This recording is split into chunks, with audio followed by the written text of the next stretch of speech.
तो मैं समझता हूँ ये बिगड़वाया जा रहा है और सत्ता पक्ष के द्वारा बिगड़वाया जा रहा है। और जब समाज टूटेगा तो फिर देश को एकजुट रखना मुश्किल हो जाएगा। ऐसे धार्मिक प्रोग्रामों में जहाँ नफरत पैदा की जाती हो, ऐसी जगह पर अपने बच्चों को भेजना बंद करें और अपने बच्चे की पढ़ाई लिखाई पर ध्यान दें। कि गठबंधन से ध्यान हटा लो क्योंकि आएगा तो मोदी ही। वो सपने देखना अब बंद कर दें, क्योंकि उनके सपने तो टूटने वाले हैं, इसमें कोई संदेह नहीं है। उनकी घबराहट उनके चेहरे पर नजर आती है। ये जो इंडिया बना है ना, इस इंडिया से वो इस हद तक घबरा गए। तो इंडिया को 2024 में बता रहे हैं। देखिए, वो तो कुछ भी बता सकते हैं। जिनको देश को तोड़ने पे महारत हासिल है, जिनको देश में नफरत फैलाने में, दंगे करवाने में महारत हासिल है, वो लोग कुछ भी बोल सकते हैं। उनके बोलने पे आप ज़्यादा सीरियसली मत लीजिए। देश जीतेगा। जो धार्मिक जुलूसों में औजार हथियार लेके घूमते हैं वही दंगे करवाते हैं। जिस तरह खुलेआम कुछ नफरती भाषण देने वाले लोग खुले घूम रहे हैं, दंगे करवाने वाले लोग खुले घूम रहे हैं और उनके खिलाफ कोई कार्रवाई नहीं है, तो ऐसे में आज से ज़्यादा बुरा हाल शायद देश में कभी नहीं रहा। नमस्कार, मैं ब्यूटी गिरी और आप देख रहे हैं नेशनल दस्तक। अभी हम मौजूद हैं constitution of club of India में, जहां पर जो है तमाम यहाँ पर देख पा रहे होंगे लिस्ट है। ये सभी लोग जो हैं यहाँ पर उपस्थित हुए हैं और एक प्रेस कॉन्फ्रेंस किया जा रहा है और उसका नाम दिया गया national round table of discussion, जो कि अंदर चल रहा है। यहाँ पर हमने यहाँ पर जो है राजेंद्र पाल गौतम आए हुए हैं, उनसे बात करते हैं और जानने की कोशिश करते हैं कि जिस तरीके से जो है सत्ता पक्ष का, सरकार का जिस तरीके से इंडिया पर प्रतिक्रिया आ रहा है और जिस तरीके से जो तमाम मुद्दे हैं इन पर बात करते हैं, उनसे जानने की कोशिश करते हैं कि उनका क्या कुछ कहना है। वोट पोलराइज हो जाए, और वोट जब पोलराइज होता है तब हमेशा फ़ायदा उसी पार्टी को होता है जो आज केंद्र में सत्ता में है। तो हिंसा कोई अपने आप नहीं हो रही है, हिंसा कोई दो संप्रदायों के बीच में नहीं हो रही है, हिंसा किसी आपस में कम्युनिटीज़ के बीच में नहीं हो रही है, बल्कि एक पार्टी विशेष की सिस्टर कंसर्न जो कंपनीज़ हैं, यानी वो संगठन, वो प्लानिंग के तहत ये सारी हिंसा करवा रहे हैं। और वो लोग देश के संविधान को ख़त्म करके देश में जो आपस में प्यार मोहब्बत का वातावरण है उसको नफ़रत में बदलना चाहते हैं, ताकि लोग धर्म के आधार पर बंट जाएं। और वो नफ़रत बढ़ाई जा रही है, बाकायदा प्लानिंग के तहत बढ़ाई जा रही है। और उसमें सबसे ज़्यादा दुखद ये कि सुप्रीम कोर्ट का वो जजमेंट आने के बाद भी कि जो नफ़रत की स्पीच दे, ऐसे लोगों को गिरफ्तार करे पुलिस, और अदरवाइज़ कोर्ट उस पर कार्रवाई करेगी। लेकिन कोर्ट भी उस पर कोई कार्रवाई मुझे करती नहीं दिख रही है। आए दिन इस तरह की हेट स्पीचेज आ रही हैं जिससे ये वातावरण और ज़्यादा बिगड़ रहा है। तो मैं समझता हूँ ये बिगड़वाया जा रहा है और सत्ता पक्ष के द्वारा बिगड़वाया जा रहा है। कपिल मिश्रा हैं, वो क्या है कि लोगों से अपील कर रहे हैं जो जाति के नाम पर, कि अब कहाँ गए जय भीम वाले, अब कहाँ गए गुज्जर जाट, कहाँ गए। आप उसकी बात मत कीजिए, वो आदमी इस लायक नहीं है, क्योंकि वो नफरती व्यक्ति है, केवल नफरत पैदा करता है। ऐसे आदमी की चर्चा करके उसको ज़्यादा तवज्जो मत दीजिए प्लीज़। नहीं, तवज्जो नहीं, क्योंकि लोगों को भड़काया जा रहा है। कमजोर लोगों को इस्तेमाल किया जाता है, एससी और एसटी ओबीसी के लोगों को। इस पर क्या कहें? नहीं, ये तो कड़वा सच है कि आप जितने भी देश में दंगे हुए, कभी उन दंगों में जो लोग गिरफ्तार हुए हैं, कभी उसकी सूची RTI लगा कर निकाल के ले लो। जैसे गुजरात के जो दंगे थे उसकी जो लिस्ट ली गई, तो उसमें 95% लोग SC ST OBC वर्ग के जिनके खिलाफ मुकदमे चले हैं। और जहाँ भी दंगे हो रहे हैं हम यही देख रहे हैं कि जो दलित लोग हैं, आदिवासी लोग हैं, पिछड़े वर्ग के लोग हैं, उनको धर्म के नाम पर अंधा किया जा रहा है, उनका इस्तेमाल किया जा रहा है, उनको पढ़ाई से दूर किया जा रहा है और उनका इस्तेमाल करके ये सब हो रहा है। तो मैं तो अपील किया है कि SC ST OBC के लोग अपने बच्चों की पढ़ाई पर ध्यान दें, उन्हें ऐसे धार्मिक जुलूसों में, ऐसे संगठनों में ना जाने दें जो लोग देश में दंगे करवा रहे हैं, जो लोग देश में नफ़रत पैदा कर रहे हैं।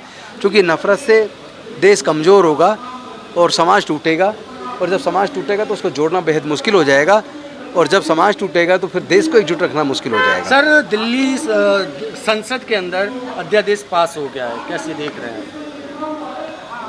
नहीं, मैं ये देख रहा हूँ कि जो पॉलिटिकल पार्टी जिन्होंने इस दिल्ली में सर्विसेज का जो एक्ट लेके आई केंद्र सरकार, उस एक्ट में जिन्होंने समर्थन किया, ये कह के किया कि हमें यकीन है केंद्र सरकार राज्य सरकारों के साथ ऐसा नहीं करेगी, तो वो गलतफहमी के शिकार हैं। जम्मू एंड कश्मीर तो राज्य था, एक अध्यादेश ला के उनको यूनियन टेरिटरी बना दिया।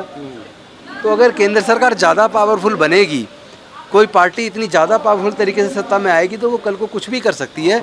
ये जम्मू एंड कश्मीर को UT बनाना, ये उसका बहुत बड़ा एग्जाम्पल है। सुपारी जैसी पार्टी बताया आम आदमी पार्टी को अमित शाह ने। देखिए, जनता जानती है कौन आदमी क्या है, और मैं राजनीतिक चर्चा नहीं करना चाहता। मैं तो समाज को तैयार करना चाहता हूँ कि समाज अपने आप को अगर सुरक्षित देखना चाहता है, अपने बच्चों को सुरक्षित देखना चाहता है, तो समाज धार्मिक जुलूसों में, धार्मिक प्रोग्रामों में, अपने ऐसे धार्मिक प्रोग्रामों में जहाँ नफ़रत पैदा की जाती हो, ऐसी जगह पर अपने बच्चों को भेजना बंद करे और अपने बच्चे की पढ़ाई लिखाई पर ध्यान दें। लास्ट सवाल है सर, जहाँ संसद में हमारे मुद्दे उठाए जाते हैं, उस संसद में अगर चर्चा नहीं होगी मनपुर जैसे और नूह और मेवात जैसे पे, तो फिर क्या करेंगे संसद में? नहीं, जब आप गुलामों को चुनोगे तो यही होगा।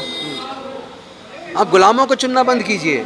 मैं जनता से, देश के लोगों से ये निवेदन करना चाहता हूँ, जैसे सपोज करो अगर SC ST की बात करें, क्योंकि वो उनको जो रिप्रेजेंटेटिव हमारे चुनकर जाते हैं रिजर्व सीटों से, उनको जिम्मेदारी तो डॉक्टर बाबा साहब अम्बेडकर ने ये दी थी कि वो समाज की आवाज़ बने, उनके मुद्दे उठाएं, लेकिन वो उनकी आवाज़ बनने की बजाय वो तो सत्ताधारी पार्टी के गुलाम बन गए।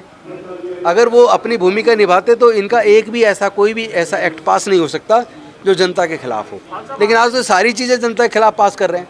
आपने चुनाव में SC ST OBC माइनॉरिटी के लोगों को एकजुट होकर वोट डालने की बात कही। उसके साथ साथ बाकी जो कम्युनिटीज़ हैं, उनके भी जो मानवता पसंद लोग हैं, जो देश में शांति चाहते हैं, खुशहाली चाहते हैं, जो देश के कानून में भरोसा रखते हैं, संविधान को मानते हैं, जो नहीं चाहते कि नफरत बढ़े, मैं उनसे भी आह्वान करता हूँ कि वो लोग भी 2024 के चुनाव में एकजुट होकर इस तानाशाह सरकार को हराएं। क्या हो पाएगा? बिल्कुल होगा, आप रिजल्ट देखिएगा, होगा। नहीं, मैंने ये कहा है कि अगर केवल पुरुष मूवमेंट चलाएंगे और महिलाओं को आप मूवमेंट में हिस्सेदार नहीं बनाएंगे तो आधी आबादी आपने घर बिठा दी, तो इस लड़ाई को लड़ोगे कैसे? इस लड़ाई को लड़के अगर जीतना है तो हमें चाहिए, चाहे SC ST हो, OBC हो, चाहे माइनॉरिटीज़ हो, कि अपनी महिलाओं को भी हम अपने बराबर कंधे से कंधा मिला के साथ में लेके चलें। आज संसद में ऐलान किया है मिसा ने, जो हजरत मोहम्मद साहब थे, उन्होंने 65 से 67% महिलाओं को हिस्सेदारी दी थी मुस्लिम समाज में। लेकिन आज तो मुस्लिम समाज नहीं दे रहा ना, मुस्लिम समाज आज की बात कीजिए, आज नहीं दे रहा है कि गठबंधन से ध्यान हटा लो क्योंकि आएगा तो मोदी ही। वो सपने देखना अब बंद कर दें, क्योंकि उनके सपने तो टूटने वाले हैं, इसमें कोई संदेह नहीं है। उनकी घबराहट उनके चेहरे पर नज़र आती है। ये जो इंडिया बना है ना, इस इंडिया से वो इस हद तक घबरा गए कि वो उलझुल बातें करने लगे हैं। ये उलझुल बातें हैं, वो तो इंडिया को 2024 में बता रहे हैं।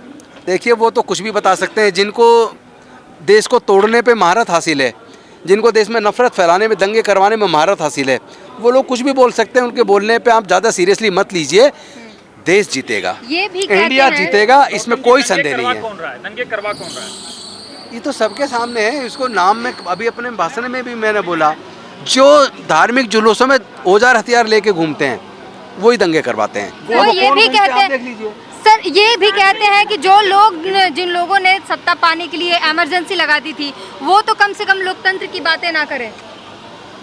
देखिए, जो आज अघोषित इमरजेंसी भारत में है और जिस तरीके से लोगों के फंडामेंटल राइट्स का वायलेशन आज हो रहा है, जिस तरह खुलेआम कुछ नफरती भाषण देने वाले लोग खुले घूम रहे हैं, दंगे करवाने वाले लोग खुले घूम रहे हैं और उनके खिलाफ कोई कार्रवाई नहीं है, तो ऐसे में आज से ज़्यादा बुरा हाल शायद देश में कभी नहीं रहा। साफ तौर पर सरकार पर निशाना साधा और कई सारी बातें बताई और कहा कि ये जो घमंडिया पर जो सरकार का प्रतिक्रिया आ रहा है, उस पर ये कह रहे हैं कि इंडिया नाम से, इंडिया के गठबंधन से जो है वो जो है सरकार बौखला गई है, घबरा गई है, इसलिए वो बौखलाहट में कुछ भी बोले जा रहे हैं, उन्हें समझ नहीं आ रहा। पूरी बातचीत पर अपनी प्रतिक्रिया ज़रूर दीजिए। कैमरामैन आशीष के साथ ब्यूटी गिरी, नेशनल दस्तक। नेशनल दस्तक की आपसे गुजारिश है कि अगर इसको बचाना चाहते हैं तो नेशनल दस्तक को सब्सक्राइब करने के लिए रेड कलर के सब्सक्राइब बटन को दबाएं, फिर बेल आइकन की घंटी दबाएं। नेशनल दस्तक को बचाने के लिए बहुत जरूरी है कि हर खबर को शेयर करें, लाइक करें, कमेंट जरूर करें।